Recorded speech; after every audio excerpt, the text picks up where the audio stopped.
திருச்சிற்றம்பலம். தென்னாருடைய சிவனையை போற்றி, எந்நாட்டவருக்கும் இறைவா போற்றி. அனைவருக்கும் வணக்கம். 2025 எப்படி இருக்கும் அப்படிங்கிறத நம்ம பார்க்கலாம். இந்த புத்தாண்டுல 4 கிரக பயிற்சிகளாக போகுது. குரு, சனி, ராகு, கேது 4 பேருமே பெரிய கிரகங்கள், வருட கிரகங்கள்னு சொல்லுவோம். இந்த வருட கிரகங்கள் எல்லாமே இந்த வருஷம் மாறுறாங்க. ஒவ்வொரு ராசிக்கும் எந்த மாதிரி பலன்களை கொடுப்பார் அப்படிங்கிறத பார்க்கலாம். குரு பகவானை பொறுத்த வரைக்கும் பெருசா ஒன்றும் பாதிப்பை கொடுக்க மாட்டார். மறைந்திருந்தாலும் ஒரு யோகத்தை கண்டிப்பாக கொடுப்பார். இந்த ராகு வளர்ச்சி கொடுத்தாலும் ஒரு கெடுதலையும் கொடுத்து ஒரு சம்பவத்தை செஞ்சுட்டு போயிடும். கேது அப்படின்னு சொல்லக்கூடியவர் தடை தாமதத்தை கொடுத்தாலும் கூட உங்களுக்கு என்ன மாதிரி விஷயங்களை கொடுப்பார் அப்படின்னு பார்த்துட்டீங்கன்னா, சைலண்டா செய்யக்கூடிய விஷயம் எல்லாமே கேதுங்க. எல்லாத்தையும் பிரம்மாண்டப்படுத்தி செய்யக்கூடியது எல்லாமே ராகு. வெளிப்படைய சத்தமா செய்யறது எல்லாமே ராகு. கேது சைலண்டா சம்பவம் பண்ணக்கூடியது கேது தான். அடுத்தது சனி பகவான். இந்த சனி அப்படின்னு பார்த்துட்டீங்கன்னா இந்த வருஷம் ஏன்னா இருக்கிறதுல 2.5 வருஷத்துக்கு ஒரு தடவை மாறக்கூடிய கிரகம் அப்படிங்கிறது பெரிய கிரகம் அப்படிங்கிறது நம்ம சனியை சொல்லுவோம்.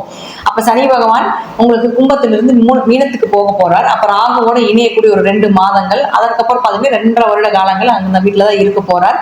அப்ப சனி பகவான் என்ன பண்ணுவார் அப்படி அனுபவத்தையும் கொடுத்து பாடத்தையும் கற்றுக் கொடுத்து ஒரு ஆசானாக செயல்படக்கூடியவர் சனி பகவான்.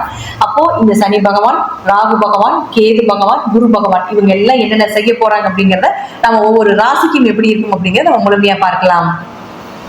மேஷ ராசிக்கு உண்டான 2025 மேஷ ராசியை பொறுத்த வரைக்கும் பார்த்துட்டீங்கன்னா, முதல்ல குரு அப்படின்னு சொல்லக்கூடியவர் பார்த்துட்டீங்கன்னா 2ஆம் வீட்டுல இருந்துட்டு இருந்தார்.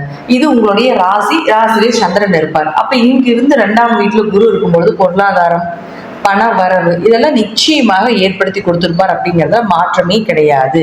பெரிய அளவுக்கு பண வளர்ச்சி, எதிர்பார்த்த பணம் எல்லாமே வரக்கூடிய ஒரு அமைப்பு, வீட்டுல சுப நிகழ்ச்சிகள், சந்தோஷங்கள், பொருளாதாரம் சார்ந்த விஷயங்கள் எல்லாமே உங்களுக்கு ரொம்ப சிறப்பா இருந்திருக்கணும் அப்படிங்கிறது இந்த மேஷ ராசியினுடைய குரு செய்யக்கூடிய ஒரு விஷயம். அது உங்களுக்கு பாத்தீங்கன்னா குரு பகவான் மாறக்கூடியது மே மாசம் தான் மாறாரு. அது வரைக்கும் இதே போல இருக்கும் அப்படிங்கிறது மாற்றம் இல்லை.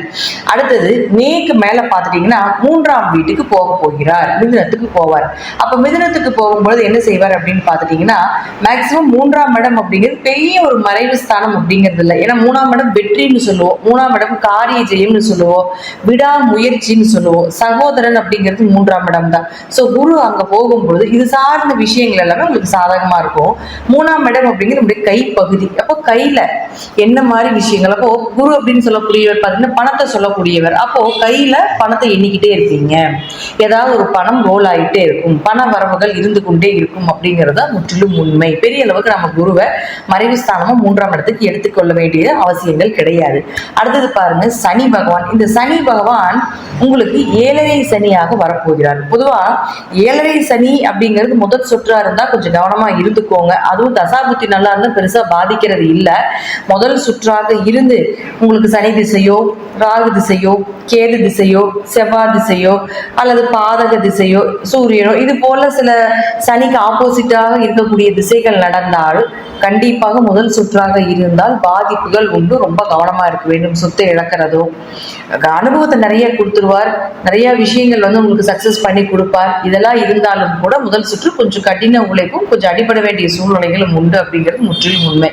இதே 2ஆவது சுற்றாக இருந்தால் நிச்சயமாக பண வளர்ச்சி, பொருளாதார வளர்ச்சி, கடின உழைப்பு, விடாப்பிடியான ஒரு மனம், தைரியம், பயணங்கள், நிக்கிறது கூட நேரம் இல்லாத அளவுக்கு கொடுத்து அதற்கு ஈக்குவலா அதை விட பல மடங்கா உங்களுக்கு வளர்ச்சியும், பணவரவும், தொழில் வளர்ச்சியும், குடும்பம், சந்தோஷம், மகிழ்ச்சி இதெல்லாமே 2ஆவது சுற்றாக இருந்தால் நிச்சயமா கொடுப்பார். அடுத்தது 3ஆவது சுற்று. ஒரு சிலருக்கு தான் இந்த கலிகாலத்துல 3ஆவது சுற்று வருது. ஏன்னா கலிகாலத்துல ஆயுள் பலத்தை நம்ம குறைச்சிக்கிட்டே இருக்கோம் இல்லையா, அதனால. அப்ப 3ஆவது சுற்றாக இருந்தால் நிச்சயமாக உங்களுக்கு உடல் பாதிப்புகளை அதிகப்படுத்தி கொடுக்கும். 4ஆவது சுற்று வர வாய்ப்புகள் இல்லை. அப்படி இருந்தா அவங்க மிகப்பெரிய ஒரு அதிர்ஷ்டசாலி. 3ஆவது சுற்றாக இருந்தால் உடல் பாதிப்பு, கொஞ்சம் மனம் ரீதியான பாதிப்பு, கொஞ்சம் அதே போல மருத்துவ செலவுகளும் கொஞ்சம் அதிகமாகவும் இருக்கும் அப்படிங்கிறது இந்த 3ஆவது சுற்றாக வரக்கூடிய 7.5 சனியில மேஷராசிக்காரர்கள் நடக்கக்கூடியது. அடுத்தது இந்த ராகு கேதுக்கள். இந்த ராகுவை பொறுத்த வரைக்கும் பார்த்துட்டீங்கன்னா உங்களுக்கு 12ஆம் வீட்டுல நிற்கிறார். பொதுவாக மேஷ ராசிக்கு 12ல ராகு இருக்கும் பொழுது பயணங்கள் அதிகமா இருந்திருக்கும். இப்ப கடந்த ஒரு வருஷமாவே இப்படிதான் போயிட்டு இருக்கு. பயணங்கள் அதிகமா இருந்திருக்கும். அதே போல வெளிநாடு, வெளியூர் இதெல்லாம் சென்று எக்ஸ்போர்ட் இம்போர்ட் பிசினஸ் பண்ண வேண்டிய ஒரு அமைப்பு. தூக்கம் இல்லை, அதாவது 12ங்கிறது நிம்மதியான தூக்கம், தூக்கம் கலையிறது, தூக்கம் இல்லாம இருக்கிறது. 12ஆம் இடம் அப்படிங்கிறது கணவன் மனைவி அதாவது அந்யூன்யமாக இருக்கக்கூடியதுதான் 12ஆம் இடம். அப்ப அந்த இடத்துல ராகு இருக்கும்பொழுது கொஞ்சம் பிரிவினைகளோ, கொஞ்சம் ஏதாவது ஒரு சண்டை சச்சரவுகளோ இதெல்லாமே கொடுத்திருப்பார் அப்படிங்கிறது முற்றிலும் உண்மை. இப்ப அடுத்தது பாருங்க, இந்த ராகு உங்களுடைய ராசிக்கு 11க்கு வரப்போகிறார். அப்ப லாபஸ்தானத்துக்கு ராகு வரும்பொழுது மிகப்பெரிய லாபத்தை கொடுக்க போகிறார் அப்படிங்கிறதுல மாற்றம் கிடையவே கிடையாது. இது 11ஆம் இடங்கிறது உங்களுடைய அண்ணன், உங்களுடைய மூத்தவர், உங்களுடைய அக்கா, இந்த மாதிரி இருப்பாங்க இல்லைங்களா, அவர்களுக்கு எல்லாமே உங்க ஜாதக ரீதியா மிகப்பெரிய வளர்ச்சியை கொடுக்கக்கூடிய அமைப்பை ஏற்படுத்தி கொடுத்துரும். உங்களுக்கும் லாபஸ்தானத்தில் ராகு வரும்பொழுது வளர்ச்சி, வருமானங்கள், வெளியூர் வெளிநாடு பயணங்கள், நிறைவேறாத ஆசைகள், தீராத ஆசைகள் அப்படின்னா நம்ம சொல்லுவோம் இல்லைங்களா, அது எல்லாமே நிறைவேற்ற வேண்டிய ஒரு சூழ்நிலைகள், இதெல்லாமே இந்த 11ஆம் இடத்துல இருக்கக்கூடிய ராகு கண்டிப்பாக நிறைவேற்றி கொடுப்பார். அடுத்தது கேது பகவான். இந்த கேது பார்த்துட்டீங்கன்னா அவங்களுடைய ராசிக்கு 6ஆம் இடத்துல இருந்துட்டு இருந்தார். அப்ப 6ல கேது இருந்ததுன்னா வம்பு, வழக்கு, கடன், மனக்கவலை, வேலையில ஒரு திருப்தியே இல்லைங்க, மனசே ஒரு நிம்மதியே இல்லைங்க, என்ன வேலை செஞ்சா அதுல ஒரு திருப்தி இல்லாம இருக்கு, நிம்மதியாவே இல்லை அப்படின்னு சொல்ற அளவுக்கு இந்த கேது கொடுத்திருப்பாரு. ஏன்னா 6ல கேது இருந்தா நம்ம என்ன சொல்லுவோம்னா, எதிரிகளை ஜெயிக்கக்கூடிய கேதுவாக இருந்தாலும் நோயோ, கடனோ, வேலையில் ஏதாவது பிரச்சனைகளோ, வம்பு வழக்குகளோ, கேஸ் சம்பந்தப்பட்ட விஷயங்களோ இதெல்லாம் கண்டிப்பா கொடுத்துட்டு இருந்திருப்பார்.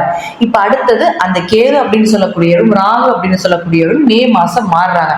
அப்ப நேரம் உங்களுடைய ராசிக்கு 5ஆம் வீட்டுக்கு வருவார்.